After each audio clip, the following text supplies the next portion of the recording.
ಒಂದು ವಚನ ಬರುತ್ತಾ ಬಸವಣ್ಣವ್ರದ? ಹೇಳಿ ನೋಡೋಣ.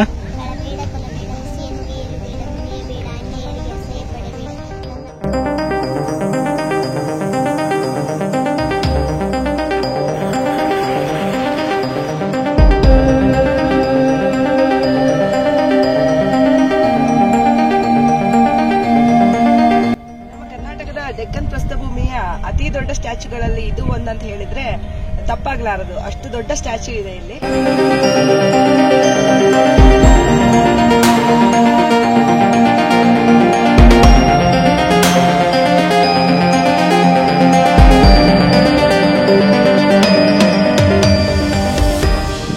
ಹಾಯ್, ಹಲೋ, ನಮಸ್ಕಾರ ಸ್ನೇಹಿತರೆ. ನೀವು ನೋಡ್ತಿದ್ದೀರಾ ಏಕೆ ಕನ್ನಡ ಲಾಗ್ಸ್. ಸ್ನೇಹಿತರೆ, ಇವತ್ತು ನಾವು ಮುದ್ರಣ ಕಾಶಿಗೆ ಬಂದಿದ್ದೇವೆ. ಹೌದು, ನಮ್ಮ ಕರ್ನಾಟಕದ ಮುದ್ರಣ ಕಾಶಿ ಅಂತಾನೆ ಪ್ರಸಿದ್ಧ ಆಗಿರ್ತಕ್ಕಂತ ಗದಗಿಗೆ ಬಂದಿದ್ದೇವೆ. ಗದಗಲ್ಲಿ ಇವತ್ತು ನಾವು ಬಂದಿರುವಂತ ಸ್ಥಳ ಯಾವ್ದಂತಂದ್ರೆ ನಮ್ಮ ಜಗದ್ಗುರು ಬಸವಣ್ಣನವರ ಸ್ಟ್ಯಾಚ್ಯೂ. ಹೌದು, ಈ ಸ್ಟ್ಯಾಚ್ಯೂ ಏನ್ ಬರುತ್ತಲ್ಲ, ಇದು ಒಂದು ಕೆರೆಯ ಹತ್ತಿರನೇ ಇದೆ. ಭೀಷ್ಮ ಕೆರೆ ಅಂತ. ಹೌದು, ಸುಮಾರು ಒಂದು 100 ಚದರ್ ಮೀಟರ್ ವಿಶಾಲದ ವಿಸ್ತೀರ್ಣದಲ್ಲಿ ಈ ಕೆರೆ ಇದೆ ಸ್ನೇಹಿತರೆ. ನೋಡಿ, ಇಲ್ಲಿ ನನ್ನ ಹಿಂದ್ಗಡೆ ನೀವು ನೋಡ್ತಾ ಇದ್ದೀರಲ್ಲ, ಈ ಕೆರೆ ರಸ್ತೆಯ ಹತ್ರನೇ ಬಂದಿದೆ. ಸೊ ಹಾಗೆ ಪಾರ್ಕಿಂಗ್ ಏರಿಯಾ ಇಲ್ಲಿ ಎದುರುಗಡೆ, ನಮ್ಮ ಎದುರುಗಡೆ ಪಾರ್ಕಿಂಗ್ ಏರಿಯಾ ಇದೆ. ಈ ಪಾರ್ಕಿಂಗ್ ಏರಿಯಾದಲ್ಲೂ ಕೂಡ ನೀರು ತುಂಬಿಕೊಂಡಿದೆ. ಸೊ ಅಷ್ಟೊಂದು ನೀರಿದೆ.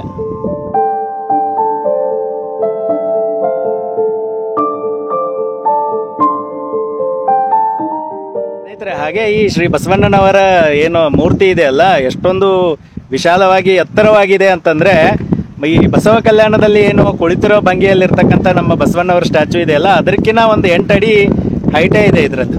ಇದು 117 ಚದರ ಅಡಿಗಳಷ್ಟು ಎತ್ತರವಾಗಿದೆ. ಹೌದು, 117 ಅಡಿ ಅಂತಂದ್ರೆ ನೋಡಿ ಎಷ್ಟೊಂದು. ಇಲ್ಲಿ ಕೆಳಗಡೆ ಅವರ ಪ್ರತಿಮೆ ಕೆಳಗಡೆ ನಿಂತು ನಾವು ಹೀಗೆ ತಲೆ ಎತ್ತಿ ನೋಡುವಾಗ ಅದೊಂಥರ ಏನೋ ಒಂದು ಖುಷಿ ಅನ್ಸುತ್ತೆ, ವಿಶೇಷ ಅನ್ಸುತ್ತೆ. ಸ್ನೇಹಿತರೆ, ಈ ಏನು ಬಸವಣ್ಣನವರ ಪ್ರತಿಮೆಯ ಸ್ಥಳ ಇದೆಯಲ್ಲ, ಇದು ಗದಗ್ ಸಿಟಿಯಲ್ಲೇ ಬರುತ್ತೆ. ಸೊ ಅದೇ ರೀತಿಯಾಗಿ ನೀವು ಹುಬ್ಳಿ ಕಡೆಯಿಂದ ಏನಾದ್ರು ಬರ್ತಿದ್ರೆ ಸುಮಾರು ಒಂದು 54-55 ಕಿಲೋಮೀಟರ್ಗೆ ಈ ಪ್ರತಿಮೆ ಇರ್ತಕ್ಕಂಥ ಸ್ಥಳ ಸಿಗುತ್ತೆ. ಕೊಪ್ಪಳ ಮಾರ್ಗವಾಗಿ ಹೋಗ್ತಾ ಇರ್ಬೇಕಾದ್ರೆ ಈ ಸ್ಥಳ ಇದೆ. ಮೇನ್ ಸಿಟಿಯಲ್ಲೇ ಇದೆ, ಏನು ದೂರ ಹೋಗ್ಬೇಕಂತಿಲ್ಲ. ಹೌದು, ಅದೇ ರೀತಿಯಾಗಿ ಆ ಬಸವಣ್ಣನವರ ಸ್ಟ್ಯಾಚ್ಯೂ ಏನಿದೆಯಲ್ಲ, ಅದ್ರ ಕೆಳಗಡೆ ಒಂದು ಗ್ಯಾಲರಿ ಮಾಡಿದ್ದಾರೆ. ಆ ಗ್ಯಾಲರಿಯಲ್ಲಿ ಏನಿದೆಯಲ್ಲ, ಆ ಗ್ಯಾಲರಿಯಲ್ಲಿ ಬಸವಣ್ಣನವರ ಜೀವನ ಚರಿತ್ರೆಯ ಕೆಲವು ಘಟನೆಗಳನ್ನ ಮೂರ್ತಿ ರೂಪದಲ್ಲಿ ಮತ್ತೆ ಚಿತ್ರ ರೂಪದಲ್ಲಿ ಅಲ್ಲಿ ವಿವರಿಸಿದ್ದಾರೆ. ಸೊ ಟೈಮಿಂಗ್ ಇದೆ. ಬೆಳಿಗ್ಗೆ 10 ಗಂಟೆಗೆ ಓಪನ್ ಆಗುತ್ತೆ. ಅಲ್ಲಿ ಉದ್ಯಾನವನ ಕೂಡ ಇದೆ. ಆ ಉದ್ಯಾನವನಕ್ಕೆ ಎಂಟ್ರಿಗೆ ಒಂದು 20 ರೂಪೀಸ್ ಎಂಟ್ರಿ ಫೀಸ್ ಇದೆ. ಸೊ ಬೆಳಿಗ್ಗೆ 10 ಗಂಟೆಗೆ ಓಪನ್ ಆದ್ರೆ ಮಧ್ಯಾಹ್ನ 2 ಗಂಟೆವರೆಗೂ ಇರುತ್ತೆ. ಮತ್ತೆ 2 ಗಂಟೆಯಿಂದ 3 ಗಂಟೆವರೆಗೂ ಕ್ಲೋಸ್ ಇರುತ್ತೆ. ಮತ್ತೆ 3 ಗಂಟೆಗೆ ಓಪನ್ ಆಗಿ ಸುಮಾರು ಒಂದು 6 ಗಂಟೆವರೆಗೂ ಉದ್ಯಾನವನ ಓಪನ್ ಇರುತ್ತೆ. ಬನ್ನಿ, ಆಗಿದ್ರೆ ಒಳಗಡೆ ಹೋಗಿ ನೋಡುವ.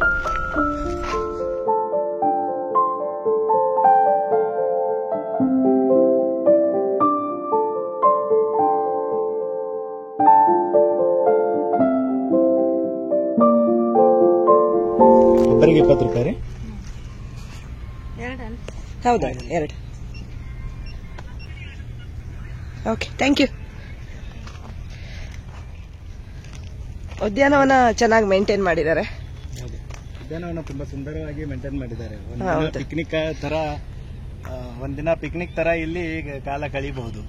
ಸೊ ಫ್ಯಾಮಿಲಿ ಎಲ್ಲ ಕರ್ಕೊಂಡ್ ಬರಬಹುದು. ಚಿಲ್ಡ್ರನ್ ಮಕ್ಕಳನ್ನೆಲ್ಲ ಕರ್ಕೊಂಡ್ ಬಂದ್ರೆ ಆಟ ಆಡ್ಲಿಕ್ಕೆ ತುಂಬಾ ಸುಂದರವಾದ ಪ್ಲೇಸ್ ಅಂತಾನೆ ಹೇಳ್ಬಹುದು. ಮತ್ ನಮ್ಮ ಜಗದ್ಗುರು ಬಸವಣ್ಣನವರ ಅಪ್ರತಿಮ ಮೂರ್ತಿಯನ್ನು ನೋಡ್ಕೊಂಡು ಬರುವ. ನೋಡಿ, ಇಲ್ಲೇ ಪಕ್ಕದಲ್ಲೇ ರಸ್ತೆ ಇದೆ, ನಿಮಗೆ ನೋಡಬಹುದು. ರಸ್ತೆಯಿಂದಾನೆ ಇಲ್ಲಿ ಸ್ವಲ್ಪ ಒಳಗಡೆ ಬಂದ್ರೆ ಒಂದು 500 ಮೀಟರ್ ಒಳಗಡೆ ಬಂದ್ರೆ ಇದು ಪ್ರತಿಮೆ ಇರ್ತಕ್ಕಂಥ ಜಾಗ ಸಿಗುತ್ತೆ. ಅಲ್ಲಿ ಮುಂದೆ 2 ಸುಂದರಿಯರಿದ್ದಾರೆ.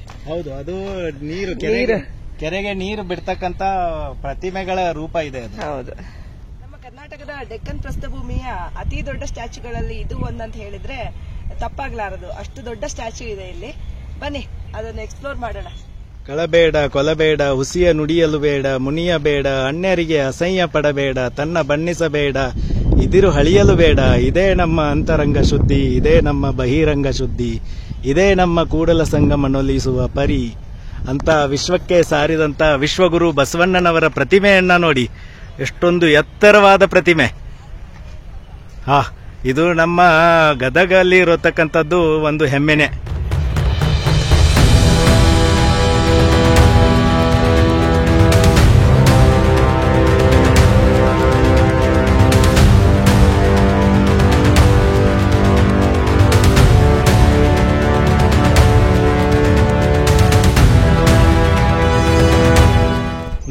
ಪ್ರತಿಮೆಯ ಬೇಸ್ಮೆಂಟ್ ಅಲ್ಲಿ ಅಂದ್ರೆ ಕೆಳಗಡೆ ಬಸವಣ್ಣನವರ ವಚನಗಳನ್ನು ಕೂಡ ಕೆತ್ತಿದ್ದಾರೆ.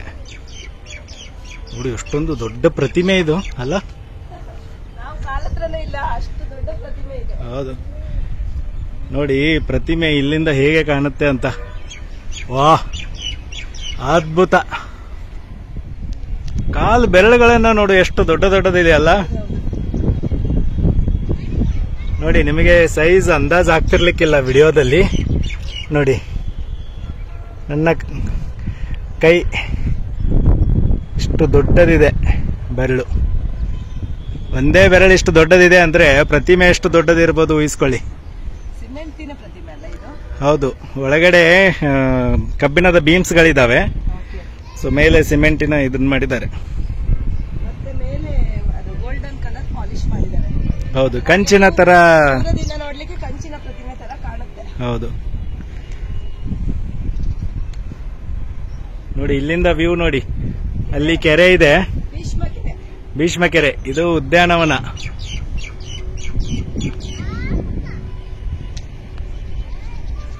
ಎಲ್ಲ ಬಸವಣ್ಣನವರ ವಚನಗಳಿದ್ದಾವೆ ಇಲ್ಲಿ. ಎನಗೆ ಲಿಂಗವು ನೀವೇ ಬಸವಯ್ಯ, ಎನಗೆ ಸಂಘವು ನೀನೇ ಬಸವಯ್ಯ, ಎನಗೆ ಪ್ರಾಣವು ನೀವೇ ಬಸವಯ್ಯ, ಎನಗೆ ಪ್ರಸಾದವು ನೀವೇ ಬಸವಯ್ಯ, ಎನಗೆ ಪ್ರಭೆ ಮೂರ್ತಿಯೂ ನೀವೇ ಬಸವಯ್ಯ, ಎನಗೆ ಸಂಗಯ್ಯನು ನೀವೇ ಬಸವಯ್ಯ. ಇದು ನೀಲಮ್ಮನವರು ಬರೆದಿರ್ತಕ್ಕಂಥ ವಚನ.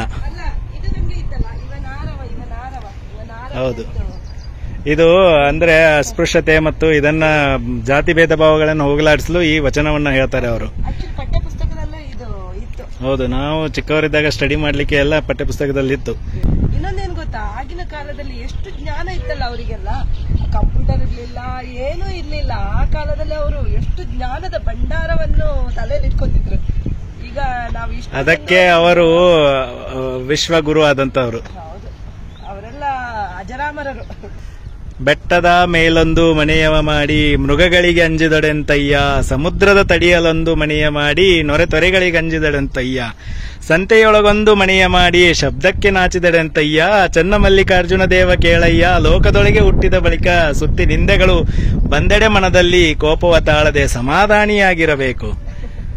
ನೋಡಿ, ದುಗುಡ ದುಮ್ಮಾನಗಳನ್ನ ಯಾವ ರೀತಿ ಪರಿಹಾರ ಮಾಡ್ಕೊಳ್ಬೇಕನ್ನೋದನ್ನ ವಚನ ಮುಖಾಂತರ ಅವಾಗಲೇ ಅಕ್ಕಮಹಾದೇವಿ ಅವರು ಹೇಳಿಕೊಟ್ಟಿದ್ದಾರೆ. ಅವರ ಕೈಯಲ್ಲಿ ಹಿಡಿದಂತ ವಚನದ ಏನು ತಾಳೆಗರಿಯ ಇದು ಇದೆ ಅಲ್ಲ, ಅದು ನೋಡಿ ಎಷ್ಟು ದೊಡ್ಡದಿದೆ ಅಂದ್ರೆ ಈ ಕ್ಯಾಮ್ರಾದಲ್ಲಿ ಅಷ್ಟೊಂದು ಜಸ್ಟಿಫಿಕೇಶನ್ ಕೊಡ್ಲಿಕ್ಕೆ ಆಗಲ್ಲ ಅನ್ಸ್ಕೊಡ್ತೀನಿ.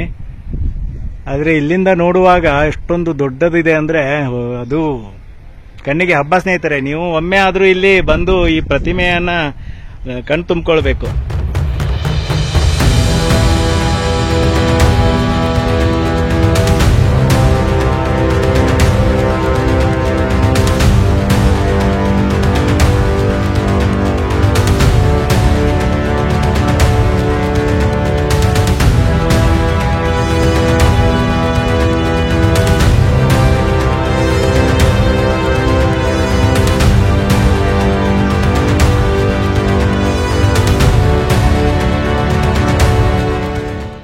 ನೋಡಿ, ಒಂದು ಸುಂದರವಾದ ಉದ್ಯಾನವನ ಇದೆ ಇಲ್ಲಿ. ಸೊ ಇಲ್ಲಿ ಬಸವಣ್ಣನವರ ಪ್ರತಿಮೆ. ಸೊ ಒಂದು ಸುತ್ತಿ ಬರುವ.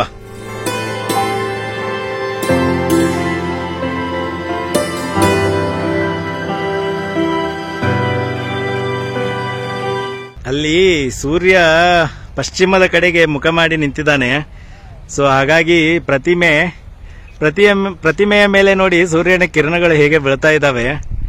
ಎಷ್ಟೊಂದು ಅದ್ಭುತವಾಗಿ ಕಾಣ್ತಾ ಇದೆ ನೋಡಿ, ರಿಯಾಲಿಸ್ಟಿಕ್ ಆಗಿ ಕಾಣುತ್ತೆ ಅದು. ಅಲ್ಲಿ ಫ್ರಂಟ್ಗೆ ಒಂದು ಎಂಟ್ರಿ ನೋಡಿದ್ರಿ, ಇಲ್ಲಿ ಸೈಡ್ ನಿಂದ ಒಂದು ಎಂಟ್ರಿ ಇದೆ. ಸೊ ಹಾಗೆ ಹಿಂದೆ ಇಲ್ಲ, ಆ ಸೈಡ್ಗೆ ಒಂದು ಎಂಟ್ರಿ ಇರಬಹುದು. ಓ, ಶಿವಲಿಂಗ ಇದೆ ಇಲ್ಲಿ ನೋಡಿ ಅಲ್ವಾ.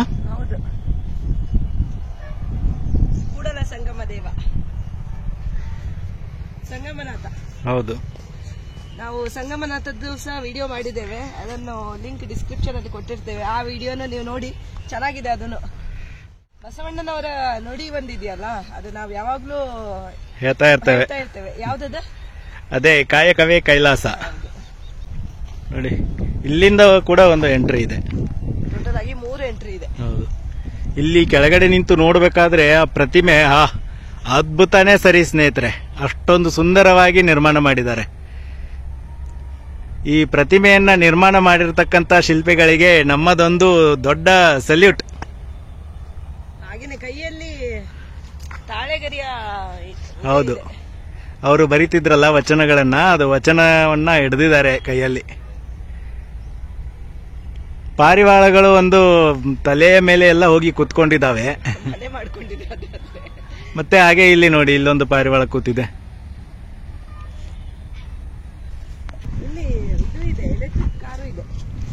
ಹೌದು, ಅಂದ್ರೆ ಕೆಲವೊಬ್ಬರಿಗೆ ವಯಸ್ಕರಿಗೆಲ್ಲ ಅಡ್ಡಾಡ್ಲಿಕ್ಕೆ ಆಗೋದಿಲ್ಲಲ್ಲ, ಸೊ ಸುತ್ತಾಡಿಸ್ಲಿಕ್ಕೆ ಎಲೆಕ್ಟ್ರಿಕ್ ಕಾರುಗಳನ್ನ ಇಟ್ಟಿದ್ದಾರೆ. ಮೇಲೆ ಪ್ರತಿಮೆ ಇದೆ, ಇಲ್ಲಿ ಕೆಳಗಡೆ ಗ್ಯಾಲರಿ ಮಾಡಿದ್ದಾರೆ. ಸೊ ಗ್ಯಾಲರಿ ಒಳಗೆ ಹೋಗಿ ಬರುವ. ಎಂಟ್ರಿ ಈ ಕಡೆಯಿಂದನೇ, ಈ ಕಡೆಯಿಂದ ರೀ, ಈ ಕಡೆ ಅಲ್ರಿ.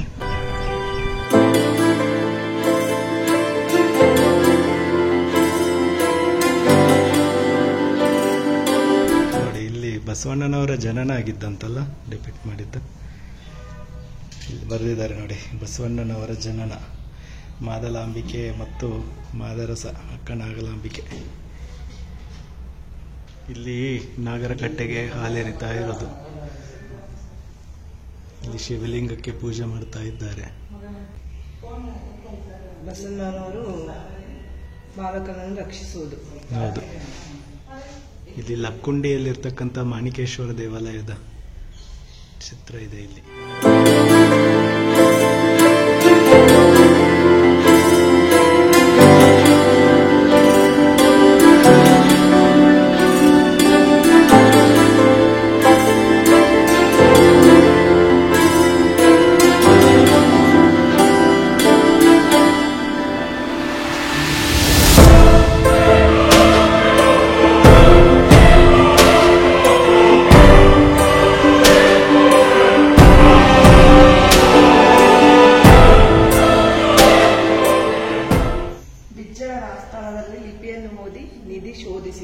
ಮಂತ್ರಿ ಬಸವಣ್ಣನವರು. ಬಸವಣ್ಣನವರು ಬಿಜ್ಜಳನ ಆಸ್ಥಾನದಲ್ಲಿ ಮಂತ್ರಿಯಾಗಿದ್ದರು. ಆದರೆ ಕಲ್ಯಾಣ ಕ್ರಾಂತಿ ಆದಾಗ ಅಲ್ಲಿಂದ ಎಲ್ಲ ಶರಣರು ಈ ಕಡೆ ಬಂದರು. ಎಲ್ಲಾ ಜನರು ಒಂದೇ ಎನ್ನುವ ಅಂಶವನ್ನು ಸಾರಿದವರು ನಮ್ಮ ಬಸವಣ್ಣನವರು. ತಮ್ಮ ತೊಡೆಯ ಚರ್ಮದಿಂದ ಚಪ್ಪಲಿಯನ್ನು ಮಾಡಿರ್ತಾರೆ ಬಸವಣ್ಣನವರಿಗೆ. ಇದೇ ನಾವು ಉಳುವಿಯಲ್ಲಿ ನೋಡಬಹುದು, ಹರಳೆಯಲ್ಲ ಚಿಲುಮೆ. ಹೌದು, ಅದರದ್ದು ವಿಡಿಯೋ ಮಾಡಿದ್ದೇವೆ ಸ್ನೇಹಿತರೆ. ಐ ಬಟನ್ ಅಲ್ಲಿ ಲಿಂಕ್ ಕೊಟ್ಟಿರ್ತೇನೆ, ಅದನ್ನು ಕೂಡ ನೋಡಿ.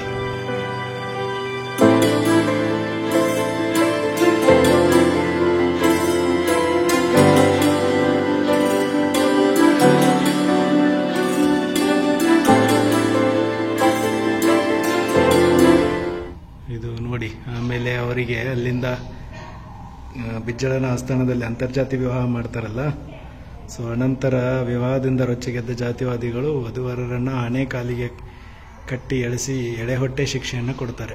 ಎಲ್ಲ ವಚನಗಳನ್ನು ತಗೊಂಡು ಹೋಗ್ತಾ ಇರೋದು ಶಿವಶರಣ. ಹೌದು, ರಕ್ಷಿಸಲಿಕ್ಕೆ, ವಚನಗಳನ್ನ ರಕ್ಷಿಸಲು.